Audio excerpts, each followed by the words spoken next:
everybody, it's Olivia, but today I am Nancy Drew, as I'm going to be playing the 13th game in the Nancy Drew series, Last Train to Blue Moon Canyon. This is one of my favorite games. I'm so excited to play with y'all, and I got my notes out in front of me. Pause, go grab a snack, whatever, let's get going. Hooray, new game. Ow. Yes. Welcome to my latest case, Last Train to Blue Moon Canyon. To start, choose Junior or Senior Detective. If you're new to adventure games or need some help, click on Tutorial. Now, Nancy, this ain't my first tutorial, but in order not to embarrass myself, we're gonna go with Junior Detective. Dear Hannah, here I am at the railroad station along with a handful of other detectives about to board a train bound for who knows where. The only person who knows where we're going is Lori Gerard. That's the young woman who invited everyone. Actually, she didn't really invite me. She invited Frank and Joe Hardy, and they invited me. And I've always wanted to join forces with the Hardy Boys. Yeah. I just hope this doesn't turn out to be Yay, another Hardy one of Lori's Boys. silly attempts to grab publicity. Some people can be a little too rich and a little too famous for their own good. Wish me luck. Love, Nancy. Good luck, Nancy. Well, people, now that our little orientation tour is over, let's get started. Okay, I, again, am Lori Gerard, and the first thing I want to do is thank you all for coming. John Gray, I am so thrilled that you're taking time out from that TV show of yours to do some ghost hunting here with us. I mean, Ghost Chasers is like the best cable show ever. And Charlena Purcell, I cannot tell you how much I adore those romance novels you write. Your characters just seem so real. And all that stuff you know about the Old West, you are just awesome. And Tino Balducci, only the most famous police detective in the country. And then there's Frank and Joe Hardy. They're amateur detectives. My dad and their dad are old friends. And you must be the other amateur detective, their friend, Natalie? Nancy Drew. Get it Whatever. right. All right, I'll bet you're wondering where we're going. Well, we're going to Copper Gorge, Colorado. Why?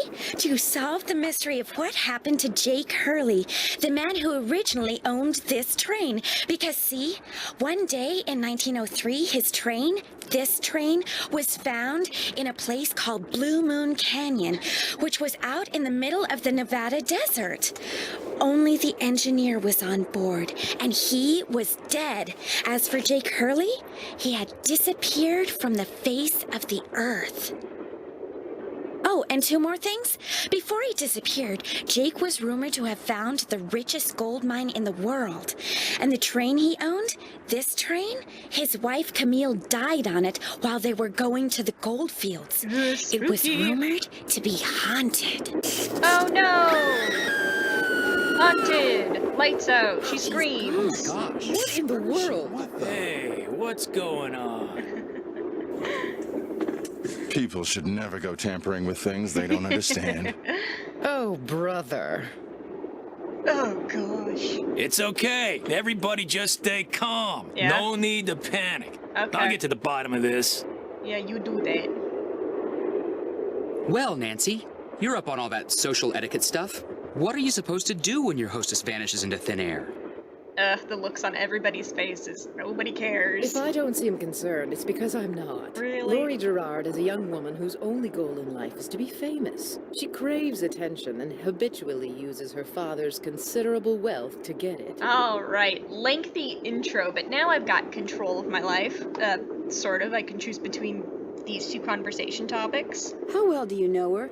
I don't really know her, I just know of her. The only reason I accepted her invitation was because I've come across the name Jake Hurley several times in my research, and this seemed like a good opportunity to learn more about him. What was your name again? Nancy Drew. You and I have actually met. Sort of. I called you not too long ago when I was at Shadow Ranch. You gave me some information about Dirk Valentine. Ah, Nancy Drew. You don't remember me, do you? No. Have you ever met Lori's other guests before? Psst, Nancy.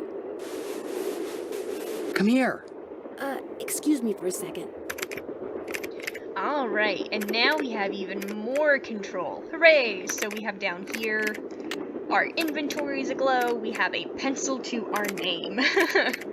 And it's between all things we can look at and things we can interact with here. All acquired items in this box. We also have our notebook here with a lot of things to read here. You can pause if you want to read all that. And since we're also in junior mode, this is one of the differences between junior and senior mode, is we have a checklist that we can use. Note to self, when a task has been completed, remember to check it off. Finish that. So satisfying. We also have call Bess and George and let them know what's going on so that Bess doesn't die of curiosity. Her words.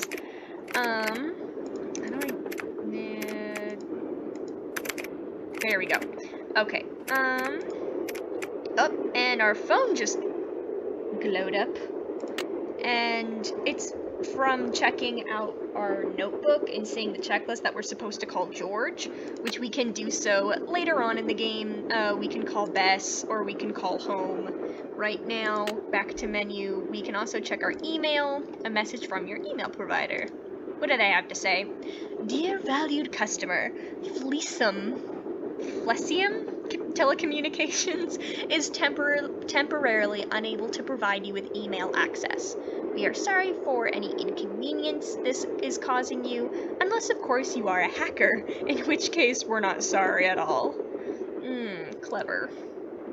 Oh, other things we can do in the phone is we have a camera. Boop. Can we send that to somebody? Let's send that to home. Send. Picture has been sent. Great. I wonder if that will come up with anything.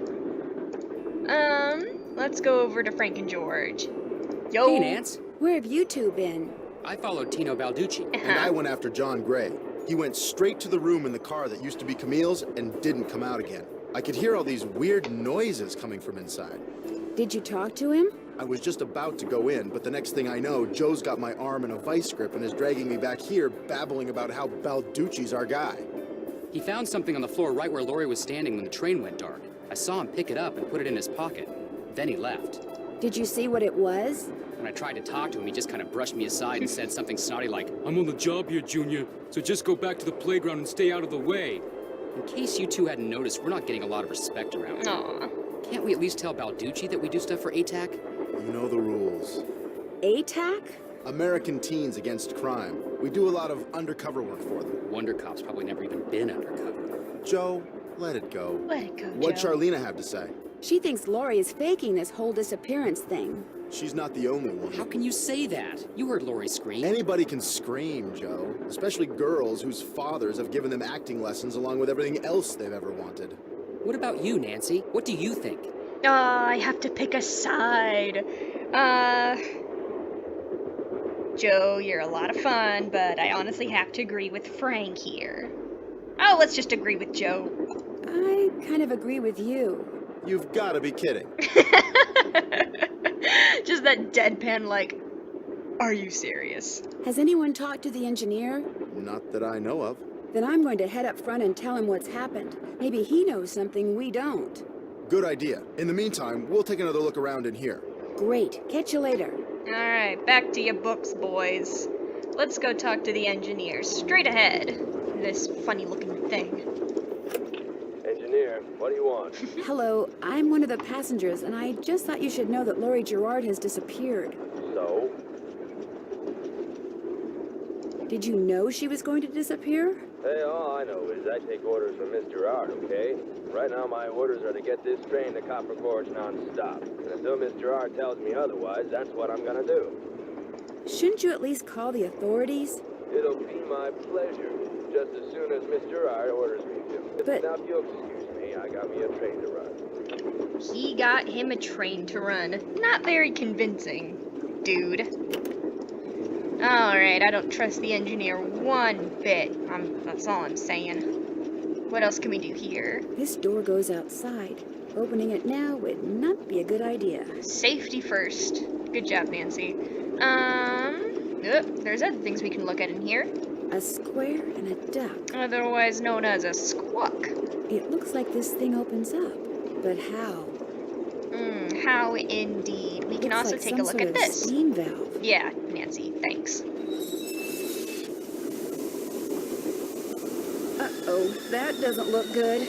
Oh, tea's ready. Better turn that off. Warning, do not open unless all pipes are connected. So that's something else. Train's doot-dooting in the distance. Hi. What have you got? Do you think maybe one of Lori's other guests is in on her disappearance? It's certainly possible. From the way she talked, it didn't sound like she knew any of them. Maybe that's what she wanted us to think. Or maybe that's what one of them wanted her to think. Well, whether Lori What does that disappeared by mean, Joe? force or by choice, what we've got to do now is find her. Absolutely. See you soon. You better. Yep, top priority. Find Lori. Can I check things off? Oh, call Bess. Find Lori. Talk to Tino, head towards the front, and see whoever's driving. Finish Knows about the that. disappearance. Yep. Figure out why a square and a duck are on the stove. Yeah, ooh, shiny. Pretty. Looks like some kind of gemstone. Keep gemstones in mind. It looks like there's something behind this painting, but I can't seem to move it. Free the bird. Can't do that. Sadie Crawford. 2 left feet. One fucked up doll. There should be one other thing we can see. Treasure chest. Flippy fins. Freshly canned salmon. Wholesome. Satisfying. Salmon canners for a very, very long time. So that's a bit of a hint. Oh, I love salmon. I could go for some salmon right now. Let's go back and talk to Lori. Not Lori. Charlena. Yes? What are you working on? I'm writing my next book. I'm on a deadline, so until I write those 2 most wonderful of all 3-letter words, the end, everywhere I go, my laptop goes, and every chance I get, I write. Why do you think Lori invited you on this trip? No doubt because I'm such an authority on life in the Old West, and because I'm so good at using old information to unearth new information. My knack for research is, well, it's a gift. This is true. She's also from a previous game, Secret of Shadow Ranch, another one of my favorites. What else do you know about Jake Hurley? You know, the man who originally owned this train?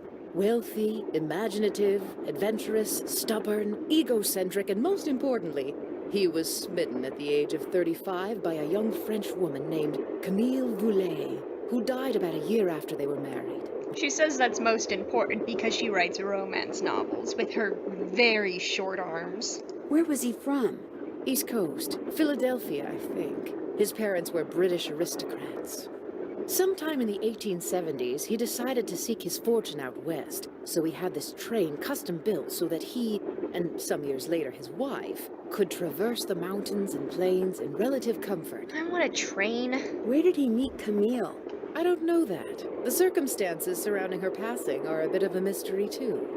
All anyone knows for sure is that years after Camille's death, he showed up in Denver with a pouch full of gold nuggets and semi-precious stones, which he used to purchase mining supplies. He refused to say how he'd come by them, which of course led to speculation that he had found a fantastically rich vein somewhere. Or he killed Although somebody. to this day, its existence remains That's my theory. unsubstantiated, and its location quite unknown. Quite. I should get going. That would be nice. That would be nice. Leave me the fuck alone. Ooh, what Is this? this Jake and his wife? Yes. From what I've read, Camille loved to sing and dance, even in death, apparently. Jake reportedly told people that after she died, he would sometimes see strange glowing lights outside the windows at night, bobbing gracefully alongside the train as if dancing with it. He said he found the sight very comforting. I suspect normal people would have found it terrifying. A bit terrifying. Ooh, spooky. Let's just hop to the next car. Ugh, I would have find that terrifying. Is go. Another gemstone. Another gemstone. Just, and the other eye is completely fine. Ugh. But cool.